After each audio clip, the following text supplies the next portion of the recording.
मित्रांनो, मी active education YouTube channel मध्ये आपले स्वागत करत आहे. आपणासाठी अत्यंत दिलासादायक बातमीचे स्पष्टीकरण करत आहे. तर चला आपला जास्त वेळ न घेता आपल्या प्रमुख बातमीचे स्पष्टीकरण करूया. मित्रांनो, बातमी आहे मोठी महत्वपूर्ण बातमी. सरकारी कर्मचाऱ्यांना दिलासा, 2 लाभदायक GR निर्गमित. जाणून घ्या नवीन अपडेट. दिनांक 17 जानेवारी 2026 या संदर्भामध्ये माहिती पाहूया. नमस्कार मित्रांनो, पुन्हा एकदा आपले हार्दिक स्वागत. कर्मचाऱ्यांच्या हितासाठी 2 दिलासादायक शासन निर्णय निर्गमित. चला तर जाणून घेऊ 2 शासन निर्णयाचे स्पष्टीकरण पुढील प्रमाणे. शासन निर्णयाचे स्पष्टीकरण, त्यातील शासन क्रमांक 1 पाहूया.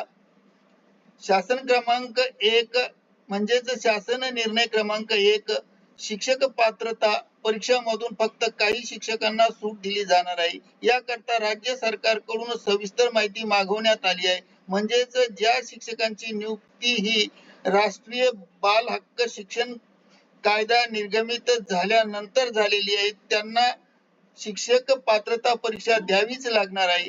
या शिक्षकांना सूट मिळणार. ज्या शिक्षकांची नियुक्ती 2011 पूर्वी म्हणजेच राष्ट्रीय बाल हक्क शिक्षण कायदा पूर्वी नियुक्त झाल्या आहेत, अशा सर्व शिक्षकांना शिक्षक पात्रता परीक्षेतून सूट मिळण्याची शक्यता आहे. शिक्षक पात्रता परीक्षेमधून फक्त काही शिक्षकांना सूट दिली जाणार आहे. याकरता शासनाकडून सविस्तर माहिती मागवण्यात आली आहे.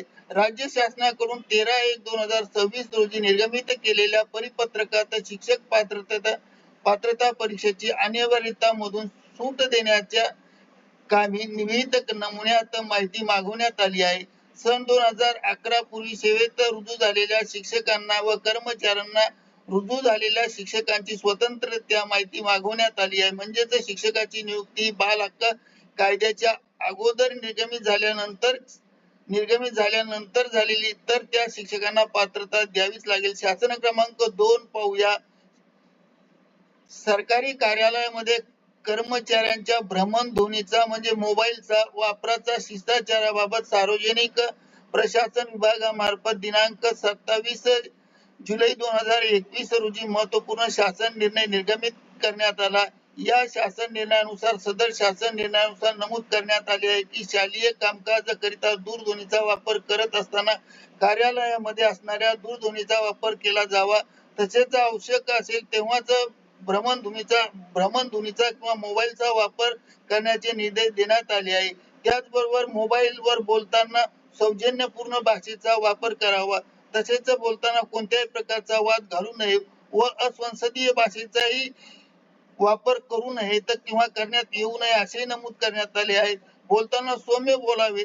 तसेच बोलत असताना लघु संदेशाचा वापर करावा. मोबाईल फोनवर बोलताना कमी वेळेत संवाद साधावा अशी बाब नमूद करण्यात आली आहे. त्यानंतर मोबाईलवर व्यस्त असताना जर लोकप्रतिनिधी किंवा वरिष्ठ अधिकारी कार्यालयांचा कॉलला तत्काळ उत्तर देण्याचे निर्देश देण्यात आले आहेत.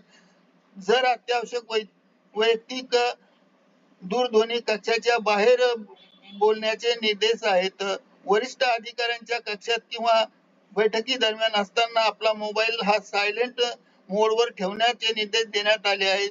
सदर बैठकीमध्ये मोबाईल संदेश तपासणे, मोबाईल भ्रमणध्वनी तपासणे, इतर फोन वापरणे ह्या बाबी टाळण्यात यावा असे निर्देश देण्यात आले आहे. कार्यालयीन कामकाज दौऱ्यावर असताना भ्रमणध्वनी बंद ठेवण्याचे निर्देश देण्यात आले आहे. करिता ऍक्टिव्ह एज्युकेशन युट्यूब चॅनलने हे 2 शासन निर्णय स्पष्ट केले आहे. मित्रांनो, आपणास आवडल्यास लाईक, शेअर आणि सबस्क्राईब करायला विसरू नका. धन्यवाद. Thank you very much.